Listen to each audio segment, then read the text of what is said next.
Welcome to the Stephen Mansfield audio podcast.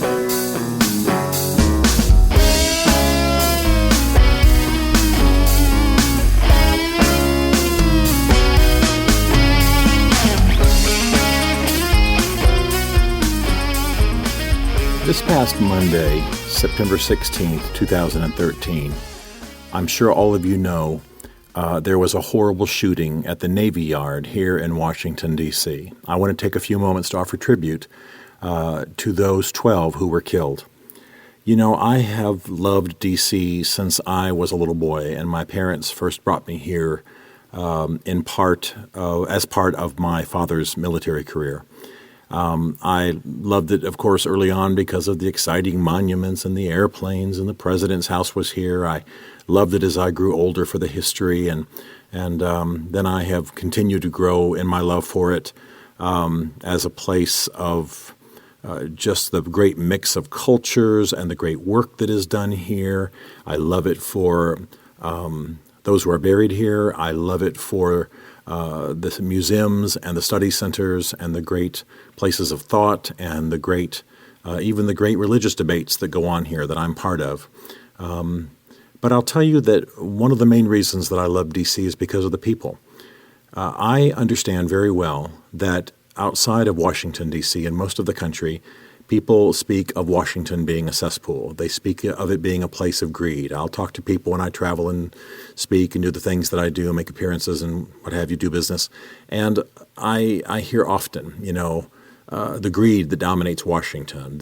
In Washington, they don't know what they're doing. Or does anybody in Washington have their head screwed on straight? I understand all of it. I've just recently reviewed the book This Town, which I recommend you read. It details much of the greed and the underhandedness and the self-centeredness and the even forms of idolatry that go on in the city. I understand.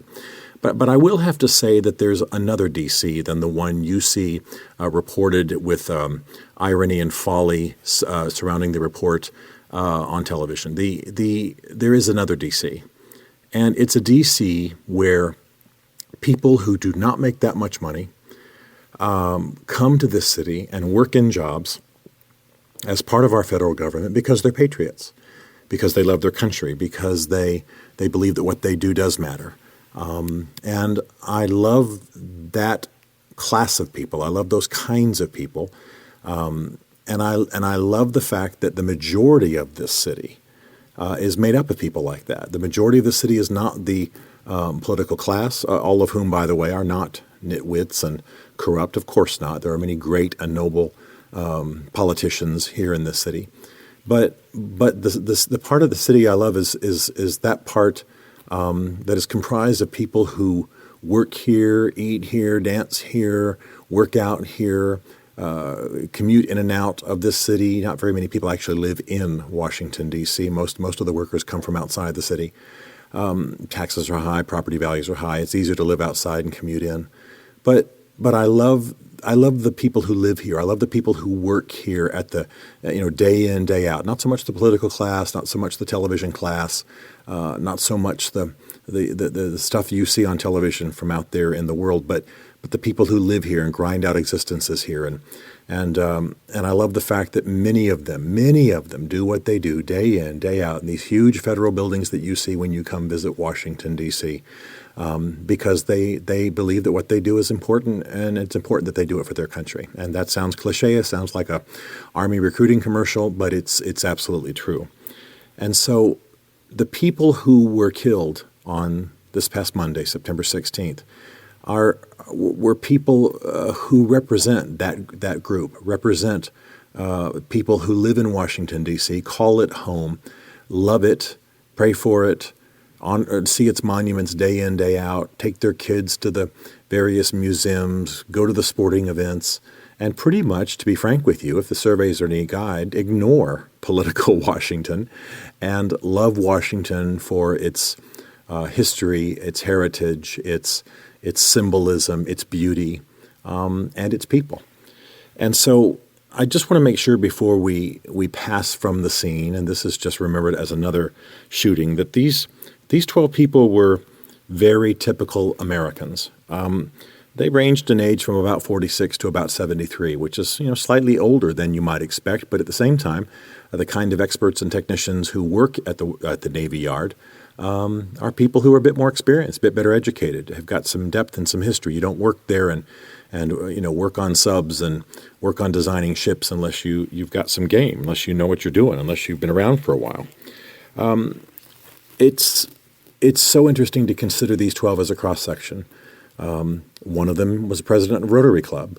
One of them had experienced the death of his son when that son was shot in the back some years ago and killed. In other words, the shooting, had they even survived, would not have been the first of that kind of tragedy in their family's life. Another one had their house burned down completely and then rebuilt again. One of them was Indian, Eastern Indian, from India, and had lived what his father called the American dream of coming to America and gaining an education as an engineer and then working as an engineer. And his father said for decades he lived the American dream. Now that's, most Americans statistically will only come across someone far removed from them ethnically in a taxi. That's unless you live in a big city. The average, middle-class America survey show will pretty much meet folks, at an airport or in a taxi who are ethnically very diverse from them. But in D.C., that's not the case. This is a mixed city in every possible way, and it's wonderful. And so here's a man from India. And yes, I'm sure he had the accent that gets mocked on TV a lot, but he was living what his father called the American dream. It's a beautiful thing to consider who these people were and why they were there.